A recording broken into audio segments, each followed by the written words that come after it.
ভারতবর্ষের সেনার জন্য আমরা সবাই গর্বিত।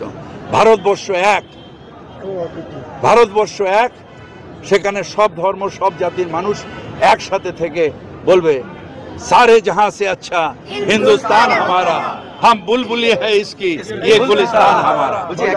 পাকিস্তানের টেররিস্টরা আমাদের দেশের নিরীহ মানুষকে খুন করেছে এবং তাকে সাপোর্ট করেছে পাকিস্তানের সেনারা।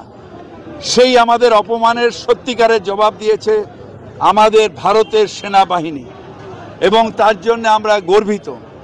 আমরা তাই কুর্নিশ জানাই ভারতীয় সেনার সবাইকে, কুর্নিশ জানাই ওই দুজন মহিলা ভূমিকা সিং এবং সোফিয়া কুরেশিকে, যারা সেনাবাহিনীর মধ্যেও মহিলারা এগিয়ে আসেন, সেটা সারা ভারতকে উদ্বুদ্ধ করেছে।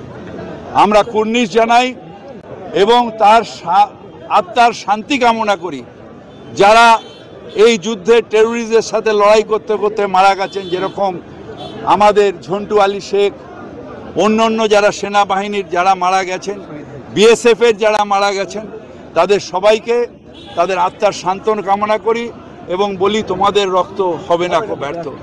ঐক্যবদ্ধ ভারতবর্ষ, যেখানে হিন্দু মুসলমান ঈসাই শিখ সবাই মিলে আমরা একসাথে ঐক্যবদ্ধ ভারতবর্ষ আমরা, সেই ভারতবর্ষ যখনই আমাদের ওপরে এরকম কোনো আক্রমণ হবে, ঐক্যবদ্ধ ভারতবর্ষ তার জবাব দেবে। সেই ভারতবর্ষের সেনাদের ওপরে আমরা সবাই কুর্নিশ জানাই এবং অত্যন্ত গর্বিত ভারতীয় সেনাদের উপরে।